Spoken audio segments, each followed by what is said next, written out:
Hi, I'm Peter J. Ray. Welcome. Thanks for watching. Today's topic is Resalest Book Review number 3.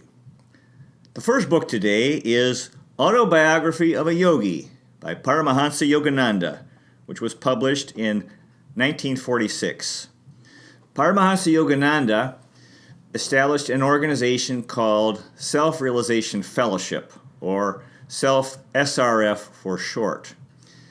And this is he was a spiritual leader, and a wonderful spiritual leader. And actually, SRF is my church.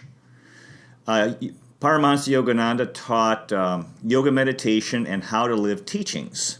And I consider him what we call a guru or spiritual teacher. And actually, SRF is the most important thing in my life by far. I've been a member since 1984, and I've had depression, and it's really helped me to be happy and productive. And what it involves is you practice yoga meditation every day, and then you study these how to live teachings, and then the purpose of yoga meditation is to establish a relationship with God, to ultimately have union with God. And since God is a source of happiness and joy and wisdom and love and so forth, this is essential to having a happy life. And I can't say enough positive things about SRF because it's everything to me, and it's just the best thing that ever happened to me. And I've been involved for 33 years. Now, this book is a story of his life, growing up in India and in a Hindu family, and his search for God, and his search for meeting holy men in India, and finally his guru, Sri Yukteswar. And then he got involved starting a school in India, and then he came to America and established in 1920 Self-Realization Fellowship. And first he was in Boston, but eventually the headquarters were established in Los Angeles, California. And then I've been very involved over the years in the Cleveland SRF group and then the Manila, Philippines SRF group. So it's an incredible organization. It's a wonderful, wonderful thing, and I highly recommend it for anyone who's willing to make some effort. It takes, you have to work at it. Yoga meditation isn't easy, but there's nothing more worthwhile than the time you spend in meditation and trying to meditate properly. Okay, our next book is real contrast. It's called It by Stephen King, and it was published in 1986. And this is a very long book. It's easy to read. Stephen King's formula is horror and comedy. There's this, and they just made a recent movie about it, a movie based on the book. And I haven't read Stephen King in a long time. It's easy to pretty easy to read, and it's entertaining, but it's kind of troubling. And and this if you've seen the movie, but I haven't seen the movie, but there's this clown in the sewer who comes, and there's a little this boy who sees him through the opening by the street. So anyway, Stephen King, this is scary stuff, kind of troubling. Okay, the next book is Portrait of the Artist as a Young Man by James Joyce, published in 1916. This is a fairly short book.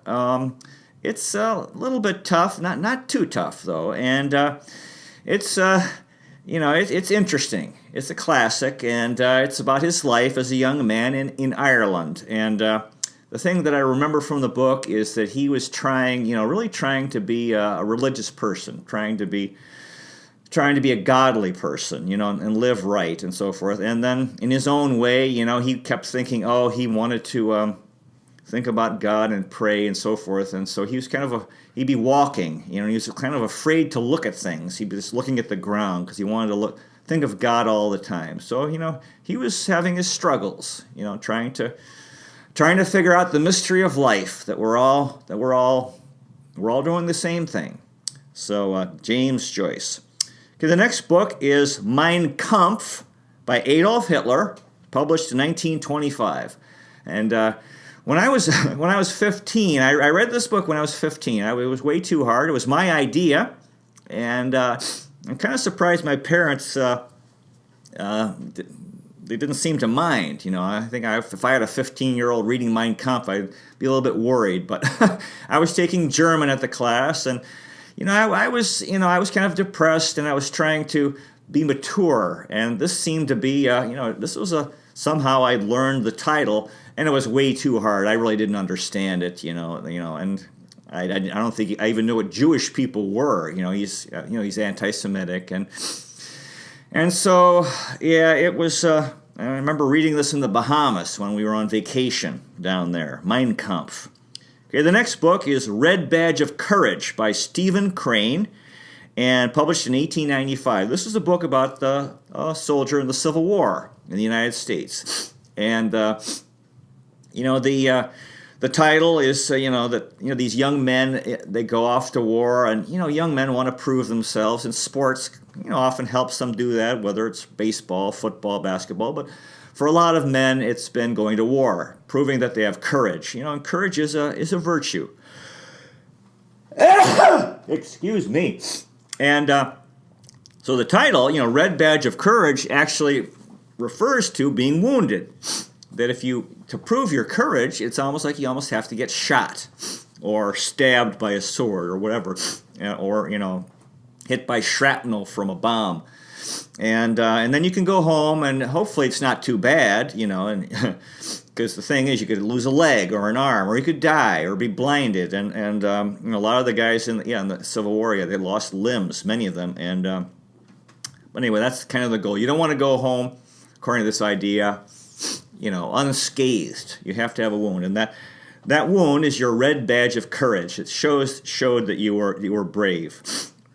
The next book is Vimy by Pierre Berton, published in 1986. And my mother's mother gave me this book to read. It's a story about a battle in the First World War, in which many Canadians were involved. My mother's brother was in the First World War, and he was at Vimy Ridge, this battle. And Alfred Fisher, no, it was her name was Gus Fisher before she got married, and then her brother, his name. Anyway, this is the story of this very tough battle, in the First World War with the trenches, and they had attack, and it was terrible, and there would be poison gas and big artillery and machine guns, and so this is the story of that battle in which many Canadians fought, and which my grandmother's beloved brother was involved, and he was wounded, and he was really scarred from this. It was a nightmare what the poor fellows went through in the First World War in France. The next book is You Can't Go Home Again by Thomas Wolfe, published in 1934. Thomas Wolfe is one of my favorite authors. He was a genius. He was an incredible author, and also tragic. He died young, and kind of a mad genius, but very, very talented. And there's a famous in one of his books, he has his character saying, out for a walk at night, saying over and over, "I wrote 10,000 words today. I wrote 10,000 words today." And anyway, he was from North Carolina, and I guess the title means, the books that he wrote about North Carolina and the people, his friends and family, and many of them were insulted by it. And I think he became famous and did very well, but then the local people were upset with what he had written. But really an amazing writer, and this is a good book. Okay, the next book is Travels with Charlie by John Steinbeck, published in 1962.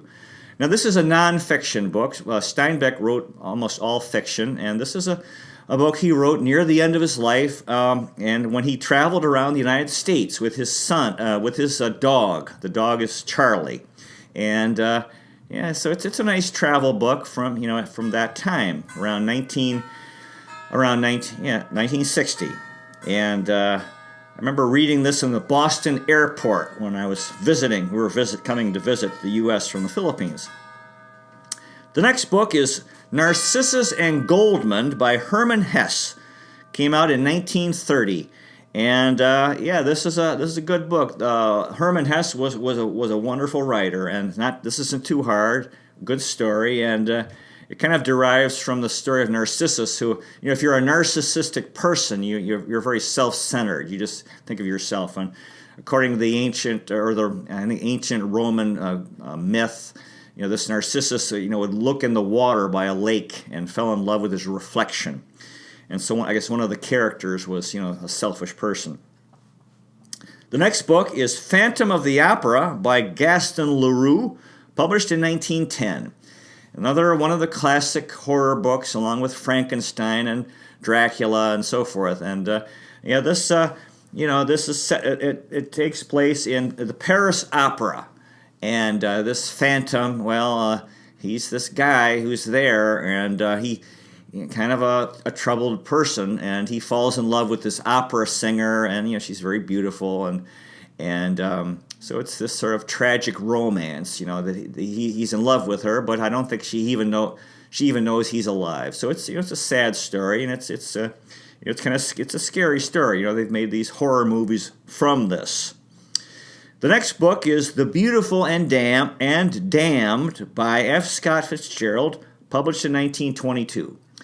And I think this is Fitzgerald's best book, and it depicts an alcoholic. The thing is, Fitzgerald died of alcoholism, so it's real tragic. So sad that he wasn't able to overcome that, and he really writes about it here, and it's a very well-written book. And this is, the times in the United States back then. It's wonderful to read these books and to see how life was in the old days, way back when. The next book is White Fang by Jack London, published in 1906. And this is another one of these dog books. And, Jack London was, this is going early part of the 20th century. Fairly short book, not too tough. And so I can't tell you much more than that because I don't remember. But Jack London was a fine writer, and he would write about the great outdoors, and the wilderness and so forth. Okay, so the next book is Pet Sematary by Stephen King, published in 1983.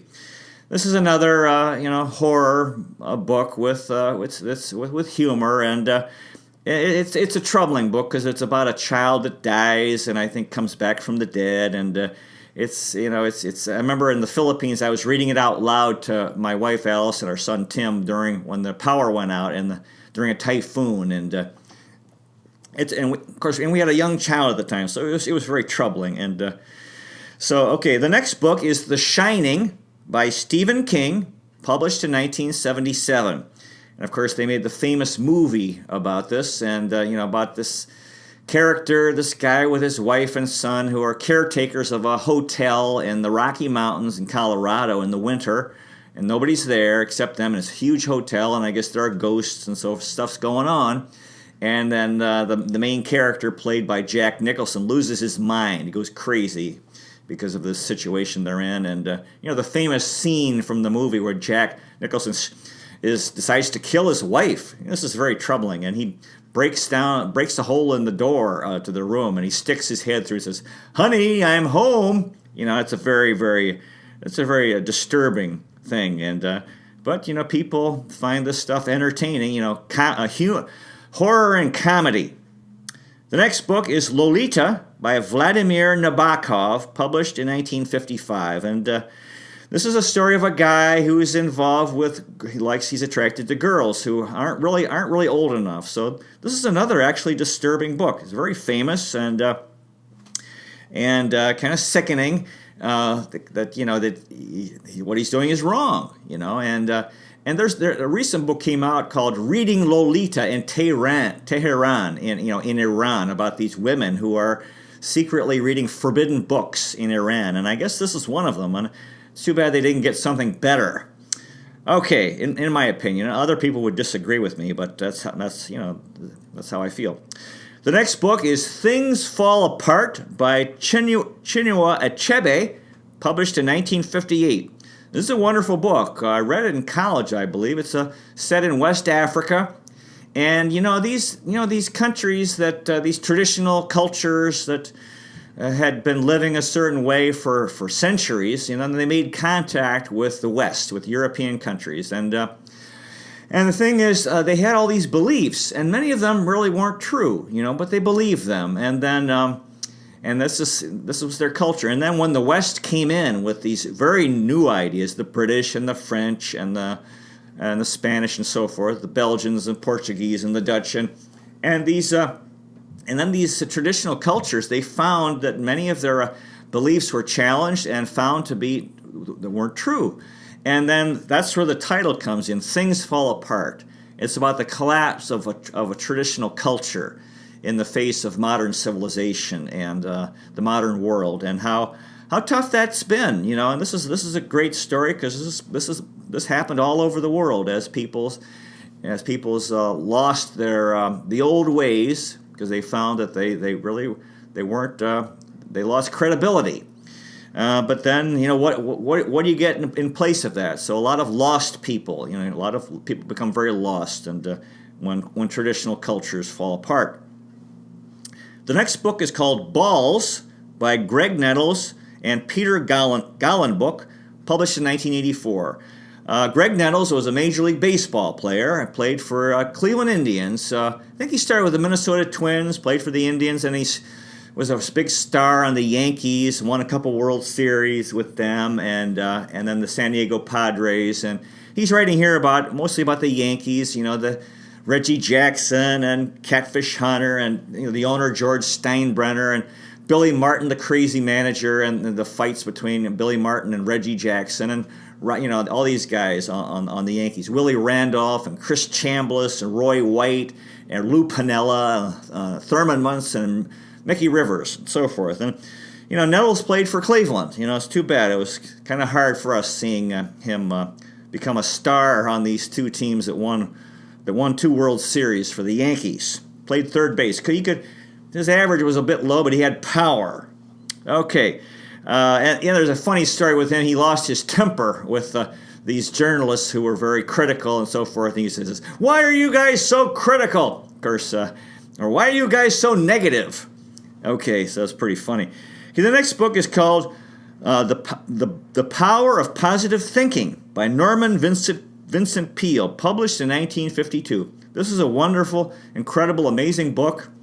And Norman Vincent Peale was a Christian minister who wrote a number of books. And, like they say, the power of positive thinking. And the question is, how do you achieve that? Because there are a lot of depressed people that have negative thinking, and how can they get out of that? And that's why I think, in my case, SRF has helped me to get away from negative thinking. And so this is a very, very good thing to do, because if we really need to find out how we can do it, and if we can have positive thinking, and I think it only comes really through God contact, then our lives will be great. We can have wonderful lives if we can stay positive, no matter what happens. Bad things happen. Bad things happen to everybody, but you have two different people; they react differently. And if we stay positive, no matter what, and we can. And if we put our minds on it, because once we have negative thinking, then life just gets worse. It gets harder. We just make our lives harder when we do that. When we complain and criticize, which we all have done. And there's a funny joke about a guy. He said, "I was thinking about reading about buying a copy of the book of The Power of Positive Thinking." And then he said, "But I said, well, what's the point of doing that? Why bother doing something like that?" So that's a joke. And Norman Vincent Peale, he came to Lakeside, Ohio, and spoke at the Hoover Auditorium. They said the traffic was backed up across the Sandusky Bay Bridge. He was a very influential man years ago, kind of forgotten now. His books, I think he wrote at least 10 books. Very, very nice. My grandmother, my dad's mom, had several of his copies, which after she died, they let me have, and I brought home and read. Very, very good. Okay, the next book is The Baseball Life of Willie Mays by Lee Green, published in 1972. And this is a book from my childhood that I acquired, and I remember I had it for many years. And it's just a story of, of his, as it says, his baseball life. Willie Mays, from the old New York Giants who moved to San Francisco, and then Mays ended up hitting 660 home runs in his career. Yeah, at one time he was number 3 on the. Actually, he was number 2 on the all-time list. Babe Ruth had 714. Then he got up to 660. Although I think Hank Aaron passed him. Although so he would have been 3rd. He was 3rd for a long time before these other guys moved up and so forth. So yeah, it's his life in playing baseball. A very famous guy back in the 50s and 60s. The next book is called A Bend in the River by V.S. Naipaul, published in 1979. Very, very fine author. This Naipaul, he was from Trinidad, and his ancestors were from India. The people from the British, Trinidad was a British colony, and they brought workers from India to Trinidad. And it's in the Caribbean, off the coast of South America. English-speaking country. They're a mixture of African descent and Indian descent. This guy is Indian, and he's a very good writer. He gets a little bit negative, but he writes about life in Trinidad, and this it's kind of like Jamaica, except like I said, they have this large Indian descent population. So you have Hindus and I think some Muslims, and the African descent people are Christian. So it's and then there's a small, and then there's the Chinese community, and then the small European descent people. Okay, the next book is called Cry the Beloved Country by Alan Paton, published in 1948. This is a novel set in South Africa. Alan Paton was a European descent, South African. So it gets into the challenges in that country, where you had, about 10% of the population was either British or Dutch descent, and then the rest, there was also a population from India, but the vast majority, were Africans, and then, the Africans couldn't vote, and this was in the news for a long time, and this is, this book is about the time when, they couldn't vote, and the whites had all the power, the European descent people, and so it's kind of troubling. It was nice, that's what Nelson Mandela fought for. You've probably heard about him in the news. And he spent many years in prison, and he was finally released. And now they have one man, one vote. Everyone can vote, which means that the Africans have political power. But they seem to be doing pretty well. Anyway, this is the book that Alan Paton wrote, and it was tragic at that time what was going on, what they were going through. Okay, the next book is The Outsider by Richard Wright, published in 1953. This is one of my favorite books. Wow, what an amazing writer. Richard Wright was an African American, and he was this character in the book. His name is Cross Damon, and this poor guy's got all kinds of trouble. It's a very well-written book, very compelling, and the guy, this Cross Damon, I think he has a job, and then he has problems in his relationships. He gets mixed up with the Communist Party. There's a lot about that, he's kind of a bitter guy about life, and that what he's going through, and it describes the challenges of being an African American back then, and at one point one of the characters is challenging him, says, "Are you a Marxist or a mouse?" So, and at one point he was like, he's living alone in an apartment, and he was. I think he had a can of pork and beans that he just held under the faucet to warm up, and then ate out of the can. And he was drinking, and so it's a tragic story, very very compelling story. Okay, the next book is Native Son, also by Richard Wright, came out in 1940. So that's about 13 years earlier. This is a similar story, and it's about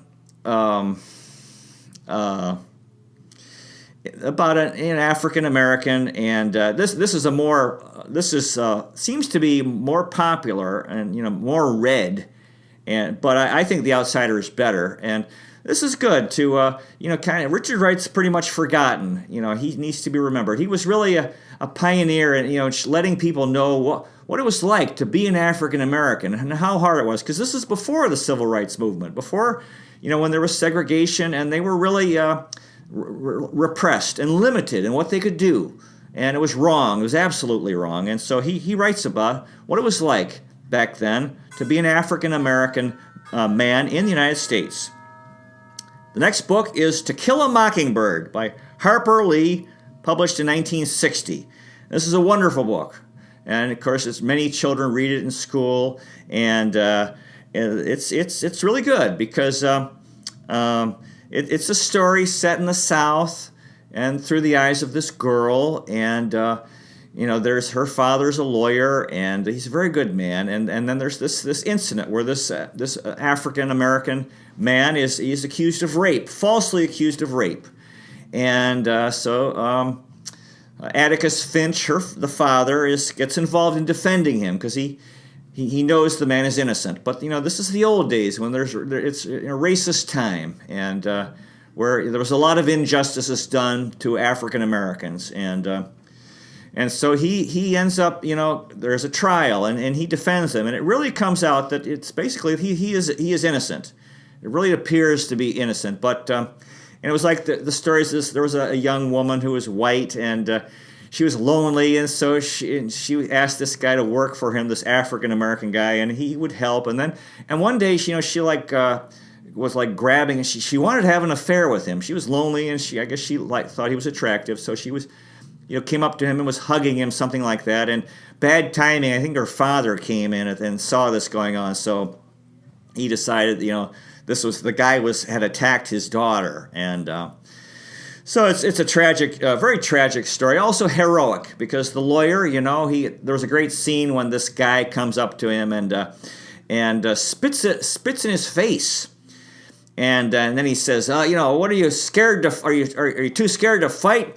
And then this guy, Atticus Finch, he takes out his handkerchief and cleans his glasses. He says, "No, I'm too old. I'm too old to fight." And at the end, the guy is the African American who had been accused ends up getting killed by the police. They say he tried to run away, and so it's a sad story. And it's really famous. And I have a friend who said that my father reminded her of the actor who played in the movie. I can't remember the name of the actor, but anyway, it's because he's a very noble man. He's very noble, and it shows he's brave, and he goes against the people in his town who are racist. So this really was a positive step for our country, and I think contributed to the civil rights movement and having equal rights for African Americans and fighting racism. Okay, the next book is The Good Earth by Pearl Buck, published in 1931. And this is a novel set in China, way back when, in the early part of the 20th century. And Pearl Buck was... the character is Wang Lung, and he's this poor farmer, a simple farmer. It's the story of his life, and it's very, very well done. And he becomes a rich man, and you see the steps they go through. He goes through a lot, and there's like a famine, and there's the Civil War, and so forth. And he becomes it's just a story of his life, and then the way his wife isn't treated well, this Olan, and he takes a second wife, and his sons grow up. It has a very sad ending when his sons they decide to sell the land. He's like, before he dies, when he's very old, he's like, never sell the land. He eventually becomes a very large landowner, and never sell, always keep the land. And they look at each other, they're smiling like they can't wait till he dies so they can sell the land and buy stuff, and have money and buy the things they want. Of course, later, under the communists, they would have lost all their land anyway, because that's what happened. So, anyway, thank you so much for watching. We're about out of time. God bless you, and we'll see you next time.